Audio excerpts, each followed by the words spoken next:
بسم اللہ الرحمن الرحیم۔ السلام علیکم دوستو، میں ہوں حسان اور آپ دیکھ رہے ہیں امیر حسان آفیشیل۔ آج میں آپ کے لیے ایک بہت ہی دلچسپ واقعہ لے کر پیش ہوا ہوں، جدائی کا صدمہ۔ جب پختہ ممبر رسول اللہ صلی اللہ علیہ وسلم تیار ہو گیا اور آپ صلی اللہ علیہ وسلم ممبر پر تشریف فرما ہوئے تو خشک کھجور کے تنے سے یہ صدمہ جدائی برداشت نہ ہوا۔ ممبر رسول صلی اللہ علیہ وسلم بننے سے پہلے حضور پر نور صلی اللہ علیہ وسلم خشک کھجور کے تنے سے ٹیک لگا کر خطبہ ارشاد فرمایا کرتے تھے۔ اس نے اس طرح رونا شروع کیا جس طرح چھوٹا بچہ ماں کی جدائی سے روتے ہوئے سسکیاں لیتا ہے۔ مولانا رومی رحمۃ اللہ علیہ فرماتے ہیں، خشک کھجور کا تنا جس کا نام استون حنانہ تھا، رسول اللہ صلی اللہ علیہ وسلم کی جدائی سے نالہ کر رہا تھا، مثل ارباب عقول کے، یعنی جیسا کہ وہ کوئی انسان ہو۔ اس آواز گریہ سے اصحاب رسول صلی اللہ علیہ وسلم تعجب میں پڑ گئے کہ یہ ستون اپنے پورے حجم، طول و عرض سے کس طرح رو رہا ہے۔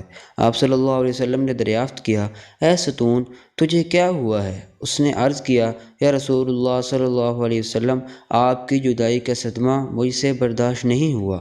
آپ صلی اللہ علیہ وسلم کی جدائی سے میری جان اندر ہی اندر جل رہی ہے۔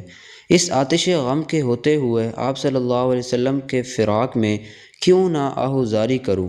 یا رسول اللہ صلی اللہ علیہ وسلم، آپ ہی تو جانے کائنات ہیں۔ آپ صلی اللہ علیہ وسلم پہلے مجھ سے ٹیک لگاتے تھے، اب مجھ سے الگ ہو گئے ہیں اور میری جگہ دوسرا ممبر پسند فرما لیا ہے۔ حضور انور صلی اللہ علیہ وسلم نے ارشاد فرمایا، ارے مبارک ستون، اگر تو چاہتا ہے تو تیرے لیے دعا کروں کہ تو سرسبز اور ثمر آور درخت ہو جائے اور تیرے پھلوں سے ہر شرکی اور غربی مستفید ہو۔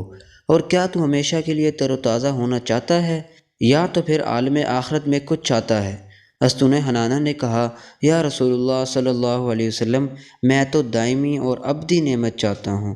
مولانا رومی رحمۃ اللہ علیہ فرماتے ہیں، اے غافل، تمہیں اس لکڑی سے سبق لینا چاہیے کہ تم انسان ہو کر دنیائے فانی پر گرویدہ اور آخرت سے روح گردہ ہو رہے ہو، جبکہ استون حنانہ نعمت دائمی کو نعمت فانی پر ترجیح دے رہا ہے۔